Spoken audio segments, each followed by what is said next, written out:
ត្រង់បាត់គោបងក៏ដើររកពេញព្រៃដើរអស់ភូ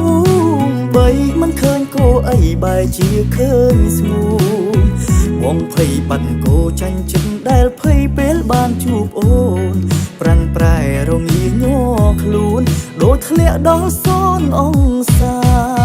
ជ្រុលស៊ូរកគោហើយក៏ឆ្លៀតស៊ូរឿងគូកំឡុងចិត្តស៊ូចាំមិនរអ៊ូចាំឡើយស្នេហាបងស៊ូបាត់គោតែមិនអោយបាត់បង់រូបជីវ៉ាបើមិនទាន់មានសង្សារគូបងហើយគុំសង្ស័យពុករកឃើញគោ